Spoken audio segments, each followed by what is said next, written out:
Dewa Obat Terkuat, Bab 465. Chen Gang menenangkan diri, menyesuaikan emosinya, dan mengesampingkan hal-hal lain. Masalah yang disebutkan Lin Yi pasti merupakan masalah yang paling penting baginya saat ini. Anda tahu, ia sekarang akan membuka pasar Shanghai dan berhadapan langsung dengan perusahaan teknologi farmasi Heiyun. Lin Yi menyerahkan masalah penting seperti itu langsung kepada Li Qi dan yang lainnya untuk ditangani, tapi dia datang kepadanya untuk masalah sepele Ye Xihan. Yang mana yang penting? Chen Gang tidak jelas. Dia segera meminta seseorang untuk menyiapkan mobil dan langsung pergi ke agensi Luoji. Pada waktu itu, Luoji sedang berada di kantornya sambil mengepulkan asap. Seluruh kantor dipenuhi asap. Dengan 50.000 yuan ini, Anda dapat membantu saya mengajari seseorang. Tidak perlu melakukan apapun, cukup tampar wajahnya. Luoji mengeluarkan 50.000 yuan, menaruhnya di atas meja, dan mengeluarkan 50.000 yuan lagi dari laci. Untuk 50.000 yuan lainnya, Anda dapat membantu saya berakting dalam sebuah drama. Apakah kamu mencoba menakut-nakuti seorang gadis kecil agar bergabung dengan industri ini lagi? Pria pemarah yang duduk di seberangnya mencibir, mengulurkan tangannya untuk mengambil 2 tumpukan uang dan memasukkannya ke dalam tasnya. Oke, saya tahu trik ini dengan baik, saya bisa melakukannya dengan mudah. Di mana mereka? Kirimi saya nama, foto, dan informasi mereka. Luoji mengangguk, saya telah menemukannya dan mengirimkannya kepada Anda melalui ponsel saya. Dia mematikan rokoknya dan menyipitkan matanya. Jangan menahan diri, kamu menyebalkan, kamu tidak bisa menyentuh gadis itu, dia adalah pohon uangku, mengerti? Pria yang kesal itu tertawa, mengambil uang itu dan pergi tanpa berkata apa-apa. Ini bukan pertama kalinya mereka bekerja sama dalam drama semacam ini, mereka sudah familiar dengan hal itu. Tujuannya adalah untuk memaksa dan membujuk beberapa anak muda yang tidak patuh untuk belajar menjadi lebih patuh. Adapun memberi pelajaran kepada individu dan memberi mereka pelajaran panjang dengan beberapa tamparan, itu saja. Luoji tidak peduli siapa yang memarahinya di ujung telepon. Bagaimanapun, ketika dia menemukannya, sudah waktunya dia belajar bersikap. Adapun Ye Xihan, dia 100% yakin bahwa selama Ye Xihan debut, dia akan segera menjadi artis papan atas. Jika dia bekerja keras dan membuat skandal untuk menjaga popularitas, semua uang yang berasal dari pohon uang ini akan menjadi emas koin. Dering, dering, dering. Telepon berdering. Luoji melihatnya dan melihat bahwa itu adalah nomor telepon bosnya, jadi dia segera menjawab panggilan tersebut. Bos, apakah kamu kembali? Kamu kembali. Datanglah ke kantorku. Ujung telepon yang lain mengatakan ini dan menutup telepon. Luoji tertawa. Mengapa begitu penting untuk datang kepadanya segera setelah dia kembali? Sepertinya itu urusan Ye Xihan. Atasan Anda paling tahu visi seperti apa yang Anda miliki. Dia tidak membuang waktu, bangkit dan berjalan keluar kantor, menuju lantai bosnya. Dan pada saat yang sama, di lantai atas, kantor bos. Meskipun dia adalah bos perusahaan ini, saat ini Chen Gang lah yang duduk di kursi bos. Tuan Chen, ini pasti salah paham. Ada keringat dingin di wajah bos, dan dia tersenyum genit. Di lingkaran kami, kamu sudah tua, jadi kami tidak tahu bagaimana situasinya.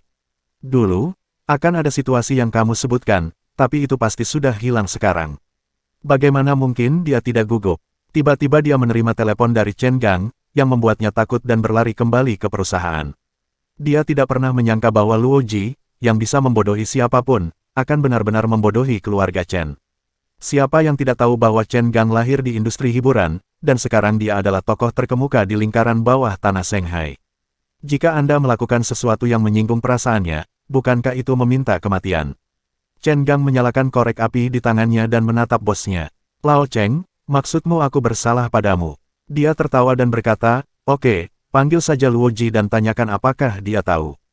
Chen Gang tampak ramah, dengan senyuman di wajahnya, seperti orang tua yang baik. Tetapi bosnya tahu betul bahwa keluarga Chen dapat bangkit dengan cepat dan mengendalikan seluruh lingkaran bawah tanah Shanghai dalam waktu singkat, yang tidak mampu dia tanggung. Menghina, dia akan segera datang. Bos tersenyum dan menuangkan teh untuk Chen Gang. Tuan Chen, percayalah, ini jelas salah paham. Orang macam apa saya ini, Cheng tua?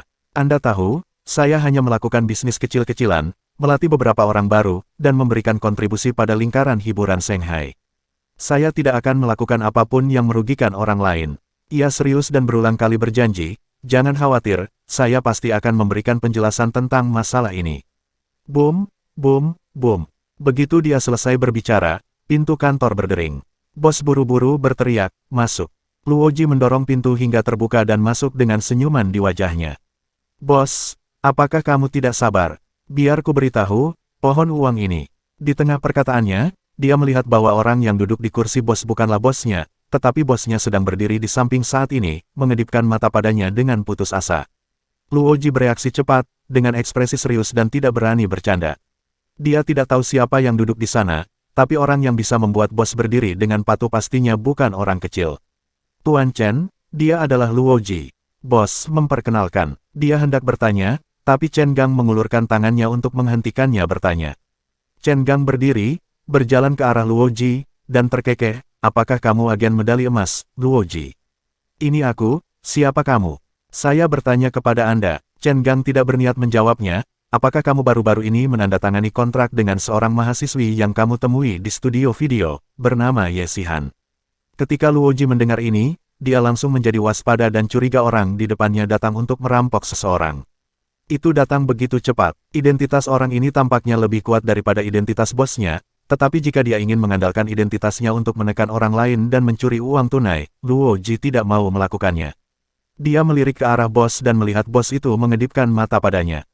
Dia pikir bos itu menyuruhnya untuk mengertakkan gigi dan tidak melepaskannya.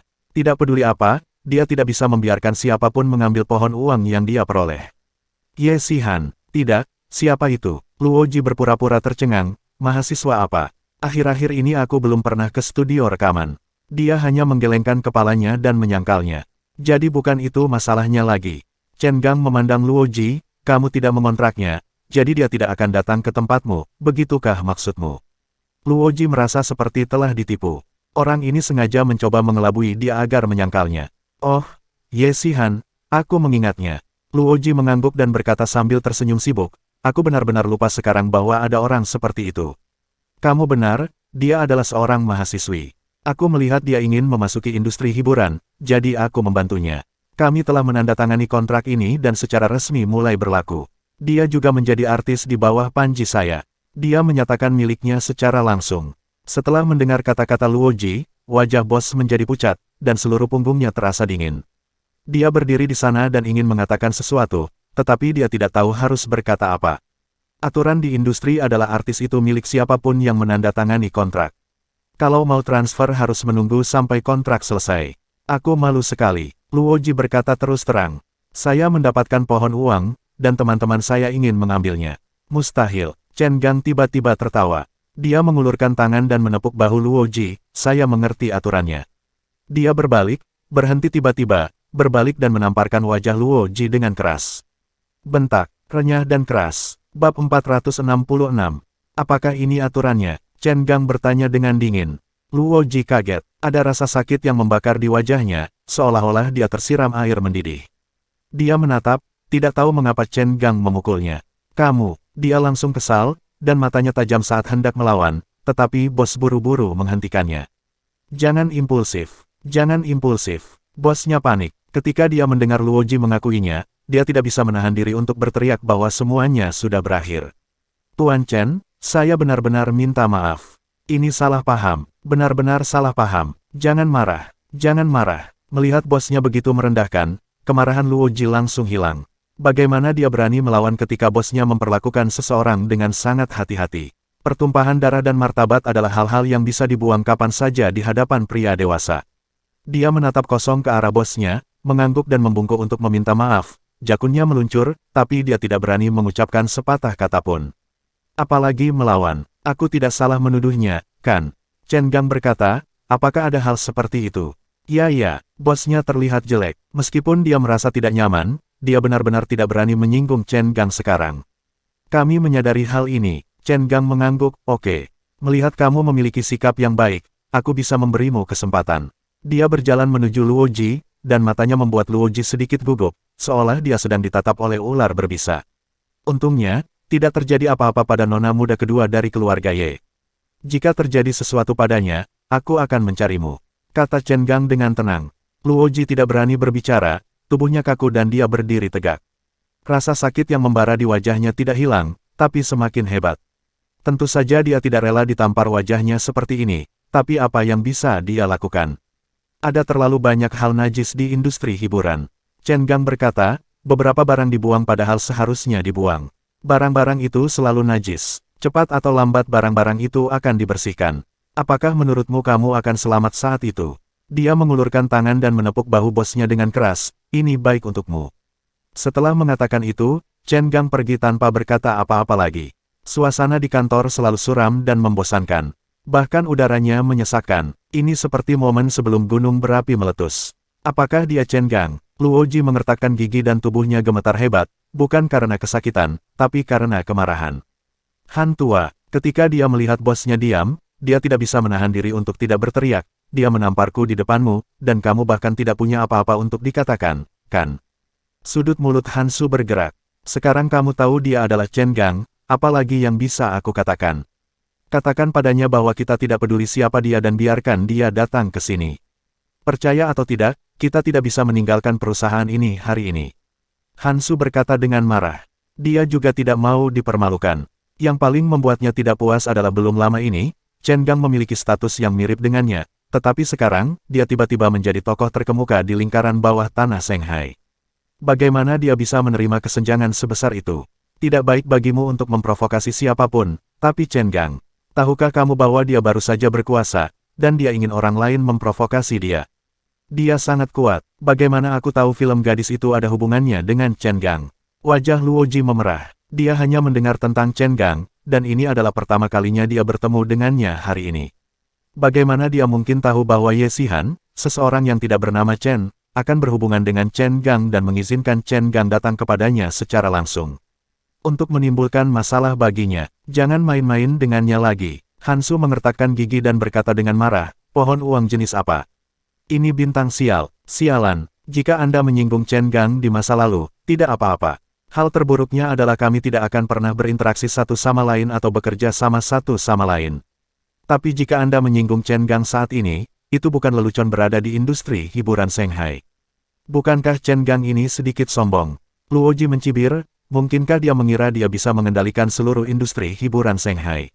Dia bukan siapa-siapa. Oke, berhenti bicara. Hansu tidak ingin membicarakan masalah ini lagi. Bagaimanapun, dia tidak ingin menyinggung perasaan Chen Gang. Meskipun dia merasa tidak nyaman, tidak mau dan tidak bahagia, dia tahu bahwa dia tidak mampu menyinggung perasaan Chen Gang sekarang. Luoji tidak berkata apa-apa lagi, mendengus, menutupi wajahnya, berbalik dan berjalan keluar kantor. Wajahnya tampak jelek. Dia tidak peduli siapa Chen Gang, siapa dia sebelumnya, atau siapa dia sekarang, dia akan mengingat tamparan ini. Telah berkecimpung di industri hiburan selama bertahun-tahun, dia tahu banyak tentang industri hiburan di Shanghai. Perusahaan besar mana yang tidak memiliki modal di baliknya? Mengapa Chen Gang begitu sombong? Dia benar-benar tidak percaya lagi. Chen Gang sangat mampu sehingga dia berani menyinggung seluruh industri hiburan Shanghai. Saat ini, Chen Gang sedang duduk di dalam mobil dan perlahan menutup matanya. Kirimkan orang untuk memberitahu semua perusahaan bahwa hal-hal tertentu tidak dapat lagi dilakukan. Jika tidak, industri hiburan akan membusuk dan hal-hal besar akan terjadi cepat atau lambat. Tuan, keluarga Chen kami mungkin menimbulkan kemarahan publik. Jika perkataan keluarga Chen mempengaruhi operasi seluruh industri hiburan Shanghai, para bos besar itu mungkin tidak hanya tidak mendengarkan, tetapi juga akan berpikir bahwa Chen Gang ikut campur dalam urusan orang lain. Secara khusus, Chen Gang adalah anggota lingkaran ini belum lama ini. Bahkan di depan banyak tokoh besar, Chen Gang bukanlah sosok. Sekarang Anda ingin menuding mereka. Siapa yang mau menerimanya? Chen Gang tidak peduli. Akan lebih baik jika menimbulkan kemarahan publik. Bukankah ini tujuan Lin Yi? Apakah menurutmu Lin Yi datang ke pintu secara langsung hanya untuk melampiaskan amarahnya pada Ye Xihan? Chen Gang bodoh jika berpikir demikian. Shanghai ini masih belum cukup kacau. Lin Yi jelas tidak puas, jadi dia mengambil kesempatan untuk pamer. Kebiadaban, Lin Yi tidak bisa meminta lebih banyak. Benar saja, kata-kata Chen Gang segera menimbulkan keributan di seluruh lingkaran hiburan Shanghai.